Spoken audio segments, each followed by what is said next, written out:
Good morning friends and students. আজকে তোমাদের সাই পল্লবীর একটা পোর্ট্রেট এঁকে দেখাবো, তার আইসটা দেখাবো আজকে সেকেন্ড পার্টে। ফার্স্ট চ্যাপ্টার তোমাদের গ্রিড করে দেখিয়েছিলাম কী করে পোর্ট্রেট আঁকতে হয়, এবারে তোমাদের আইস শেখাবো, ঠিক আছে, সেকেন্ড চ্যাপ্টার। আর থার্ড চ্যাপ্টারে আশা করি এটা কমপ্লিট করে রাখবো। তার আগে তোমাদের আর্টিস্টিক আর্ট একাডেমিতে স্বাগত জানাই। আর চ্যানেলে যারা নতুন স্টুডেন্ট আছো চ্যানেলটা সাবস্ক্রাইব করে রাখবে, তাহলে পরের ক্লাস অ্যাটেন্ড করতে পারবে এবং সুন্দর সুন্দর ড্রয়িং আরও শিখতে পারবে। অ্যাট ফার্স্ট আমি ল্যাপটপে সাই পল্লবীর যে ড্রয়িংটা গ্রিড করে শিখিয়েছিলাম পোর্ট্রেটটা, সেটা ডাউনলোড করে নিয়েছি, ঠিক আছে। এরপরে দেখো কীভাবে আইসটা করছি ল্যাপটপ থেকে। আগে তো স্কেচটা তোমরা আশা করে দেখে রেখেছো, যারা দেখোনি এন্ড অফ দ্য স্ক্রিনটা ফলো করবে, ওর মধ্যে আমি গ্রিড করে এর পোর্ট্রেটটা দেখাবো, ঠিক আছে, তোমরা ওখান থেকে ফলো করবে। অ্যাট ফার্স্ট চোখ থেকে আমি শুরু করছি। চোখটাই প্রথম মানুষের মেন জিনিস, চোখের মধ্যে সমস্ত ভাব ফুটে ওঠে, তাই চোখটাই ফার্স্ট করছি। ফার্স্ট তোমরা এটা 2B বা 4B পেন্সিল দিয়ে বা HB পেন্সিল দিয়েও করতে পারো, হালকা লাইটলি সাইডগুলো কোথাও করে নাও।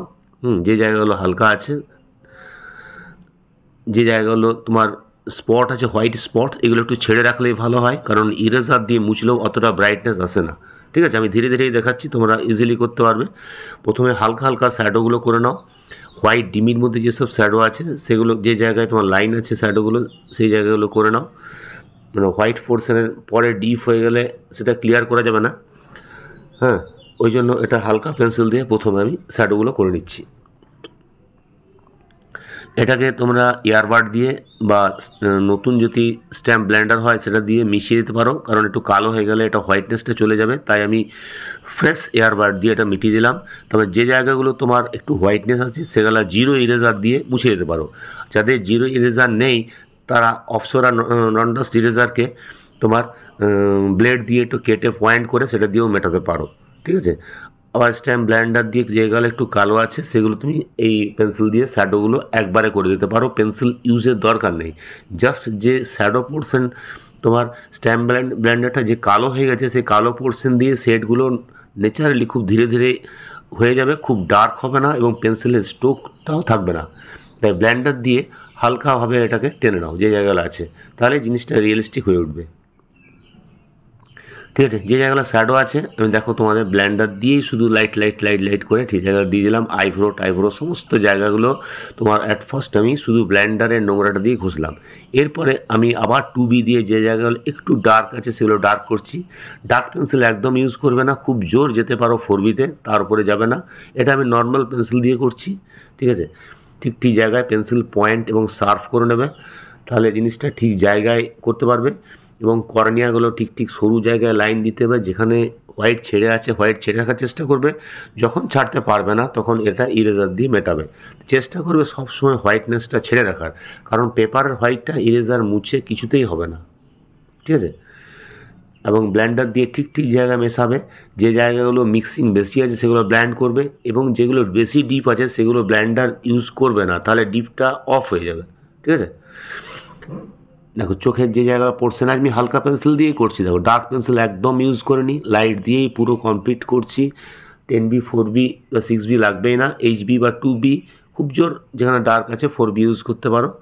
ঠিক জায়গায় যে জায়গায় যেমনভাবে স্ট্রোক আছে, হ্যাঁ, চোখের যে পাতাগুলো আছে পাতার যে স্ট্রোক আছে সেইভাবে তোমরা হালকা করে প্রথমে দিয়ে নাও, তারপরে এটাকে ব্লেন্ডার দিয়ে মিশিয়ে নাও, তারপরে তোমরা এটাকে আবার ডার্ক দিয়ে পরে করতে হবে। দেখো চোখগুলো মোটামুটি দেখো ন্যাচারালি হয়ে আসছে।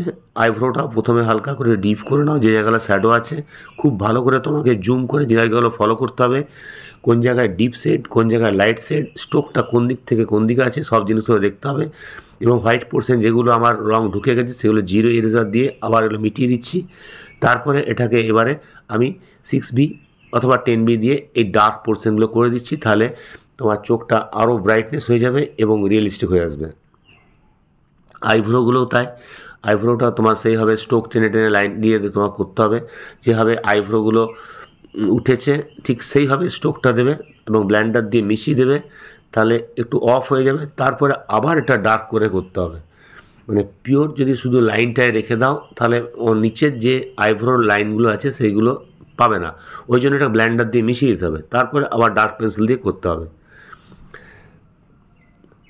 সমস্ত আইব্রোগুলো যে টেনেছি সেগুলো একটু ব্লেন্ডার দিয়ে অফ করবে, পুরো ক্লিয়ার করবে না।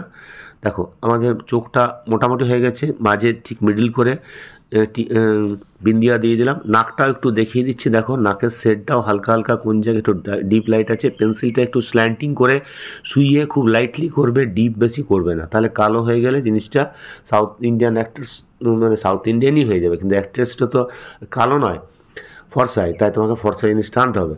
খুব একটা ডার্ক করো না, যে জায়গাগুলো ম্যাক্সিমাম অন্ধকার আছে সেগুলো একটু ডার্ক হবে।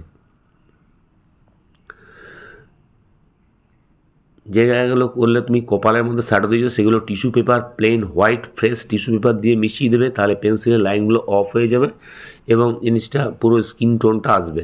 তাই টিস্যু পেপার দিয়ে ঘষে এটা মেশাবে, আর যাদের পরিষ্কার ক্লিন ব্লেন্ডার আছে তারা ব্লেন্ডার দিয়ে মেশাতে পারো, ঠিক আছে। টিস্যু পেপার বা কটন দিয়ে করতে পারো, বা কোনো রুমাল, হোয়াইট রুমাল দিয়েও করতে পারো।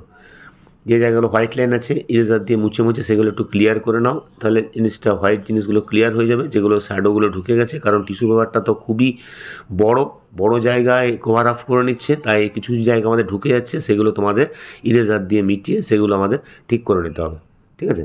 দেখো চোখটা আমাদের মোটামুটি হয়ে আসছে,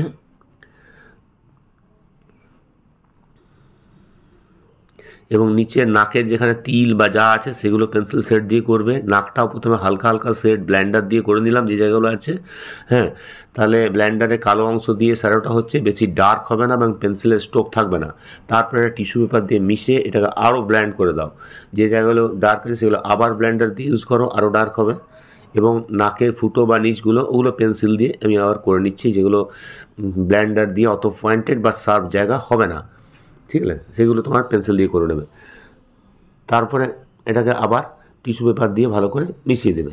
দেখো আমাদের সেকেন্ড পার্ট ড্রয়িং অর্থাৎ চোখ এবং নাক দুটোই তোমরা শিখে ফেলেছো। আশা করছি তোমরা এটা করে উঠতে পারবে এবং পরের ক্লাসটা তোমরা অ্যাটেন্ড করবে। এটা আমি কমপ্লিট ড্রয়িং তোমাদের সাই পল্লবের পুরো কমপ্লিট ড্রয়িং রিয়েলিস্টিক দেখাবো, হ্যাঁ।